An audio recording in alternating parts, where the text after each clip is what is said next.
Hello, hello, hello! It's Ari here, and I'm tired of Pokemon Nuzlocks. At the end of the day, it's mostly just, hey, I can guarantee myself a Skrunkly on Route 323 and sweep the rest of the game with that. Skrunkly died to a crit. But we don't have to stick with just Pokemon for Nuzlocking, right? Right?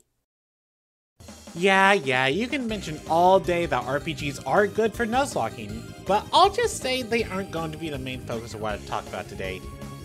RPGs can be good, especially games like Etrian Odyssey or other RPGs with either a big cast or one where you can create your own party. However, that doesn't mean every RPG works out for this type of gameplay. You'll catch me dead before I try to Nuzlocke a Tales of game. Also, because I am forced to, I have to mention something about Fire Emblem. I am mainly going to be focusing on platformers because certain platformers have just the right tools for this type of play to work out. And no, I'm not counting games that take away your members if you die. I Nuzlocked Teenage Mutant Ninja Turtles! Good for you. I finally beat my Nuzlocke of Yoshi's Story. I want to even put that accomplishment on my video game resume. How I Nuzlocked Double Dragon 3 The Sacred Stones. Wait a minute. Double Dragon 3 The Sacred Stones. Fire Emblem The Sacred Stones. I think I cracked the Nuzlocke code. Stones are rocks. Rockman. We get the Nuzlocke a Mega Man game, shall we? So I really have to explain how to Nuzlocke this game. Well, as you see here, I got a weapon energy bar. If I run out of ammo for a specific weapon, I can't use that weapon anymore. You're telling me if I use Time Stopper once, it immediately explodes? Well, if you die with a specific weapon equipped, you should lose that weapon as well. I mean, you could also make it that if you die, you have to reset the game, but who likes that? Me, I like that. And as a special challenge, you could also ban the Mega Buster because it's one of the best weapons you have. And it's also the best weapon in Mega Man 5, which gives me more reason to hate that game. For you hardcore Nuzlockers out there, E-Tanks are items. No items in battle, okay? If we're applying all these rules all together, I have to say 3 is probably the best game to do this in, but 9 and 10 aren't bad choices either. I mean, that's if we're considering you're actually good at these games, but if you aren't, all I have to say is good luck, you fool. Oh yeah, speaking of franchises where you steal your enemy's powers, Kirby is another series that is really good for Nuzlocking. No, I am not counting Kirby Quest from Mass Attack, even though it's technically an RPG. Go away. Go away.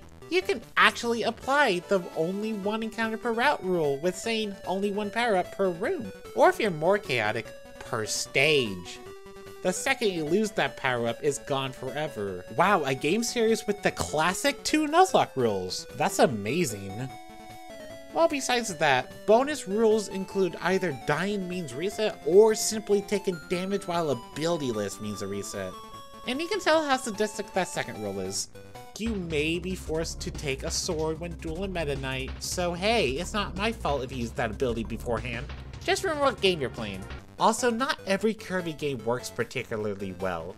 The 3DS games are super iffy for this, as well as games with a limited amount of abilities like Dreamland 2. Out of all the games you can Nuzlocke, this series is one of the better ones to do so in, if you're not counting RPGs of course.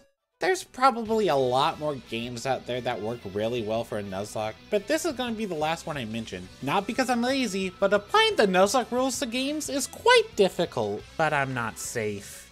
Super Smash Bros. Brawl Subspace Emissary. I mean, this can't be too bad, right? Unintense. Oh dear God. Yeah, I never said we could have it too easy around here. In order to do well in this mode, it requires a lot of knowledge about this game and a good majority of the cast. I've tried to Nuzlocke this game on Intense, and the furthest I've gotten is the jungle.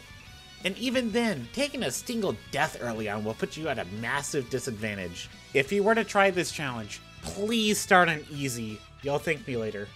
Trust me, trying this on Intense is not for the faint of heart.